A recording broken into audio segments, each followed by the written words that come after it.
Hi, I'm Claire with ClareArmstrong.com and welcome to your Timeless Tarot Card reading. This reading is going to cover a time span of 1 week.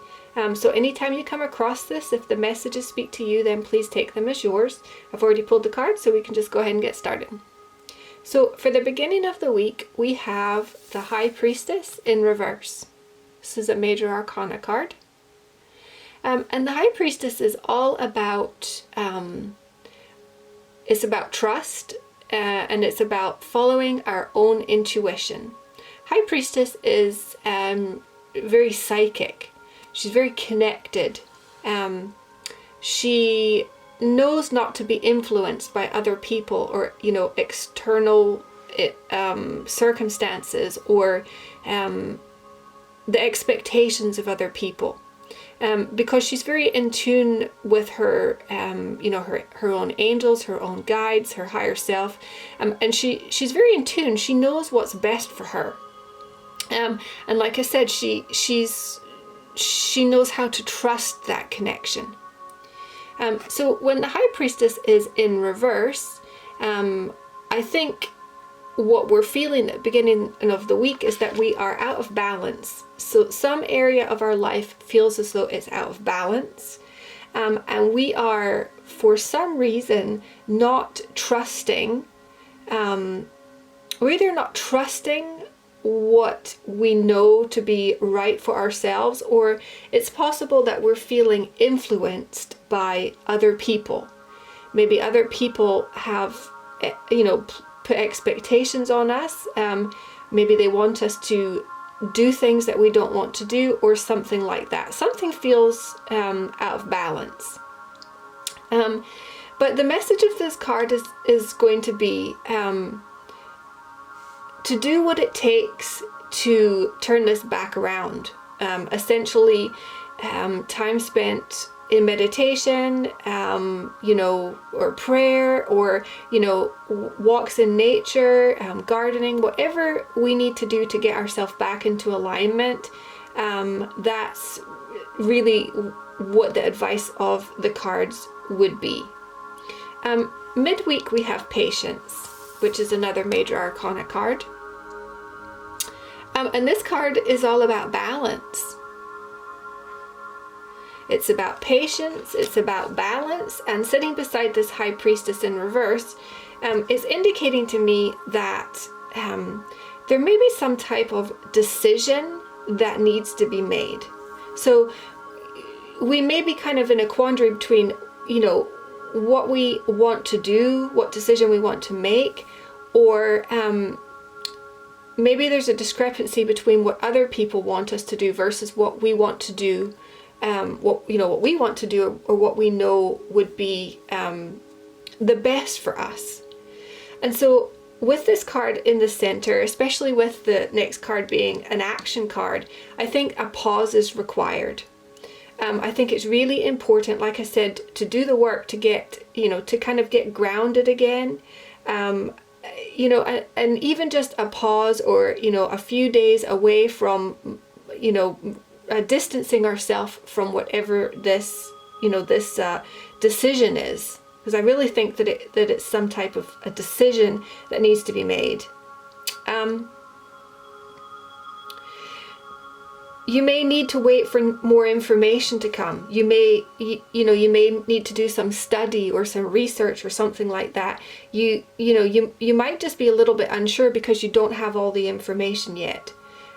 But that looks as though that's going to be coming in towards the end of the week here with this Eight of Fire. The Eight of Fire is about, it's action. It's swift action. It's communication, and it's information.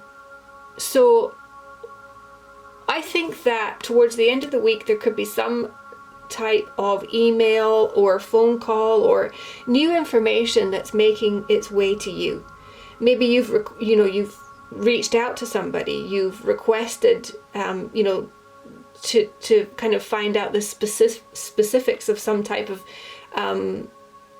situation that you need to make a decision on, and that information should be coming to you towards the end of the week. This card is really about, like I said, it's about action. It's about being busy. So it could be a lot of messaging back and forth or phone calls or something like that. But the Eight of Fire, with it being an action card, is going to move something forward. So this kind of time period of being, this pause of action should be over towards the end of the week. Eight of Fire is always going to be bringing forward positive information. So it's going to be positive information or a positive development, something like that. It lights the fire back under you again. So you start to feel more optimistic about things. You're feeling much happier about things. You're gonna be very happy to receive this message or information, and it's going to make you feel more. It's like making you feel more alive or more vibrant. So it's something really positive to look at, positive development towards the end of the week. And as the advice of tarot, we have the Queen of Water.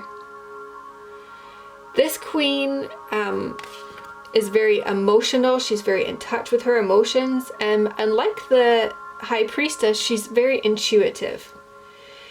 So she may be a friend, a very good, loving, trustworthy friend. She could be a mother or a mother figure. And advice of tarot, maybe this queen is giving you some type of advice. Maybe she's bringing you some new information. This queen is she's very nurturing. And very loving. She's very genuine individual and somebody that you can really trust. So it may be that you might want to confide in somebody. Maybe confide in somebody, have a good talk with somebody, that this particular queen, somebody that you trust, and she's going to give you good sound advice that comes from the heart. But as far as an energy, what I would get from this, if it's not a person that's bringing you that kind of comforting and nurturing kind of energy, then the advice of tarot would be that you want to do that for yourself.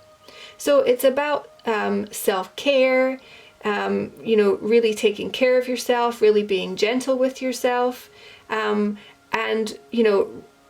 loving yourself, because ultimately, for some reason there's something that's making you feel out of balance.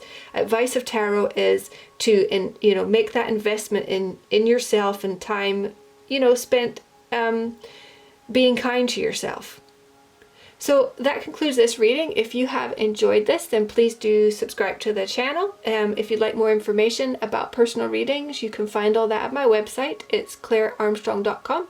Thanks for watching, and I will speak with you next time.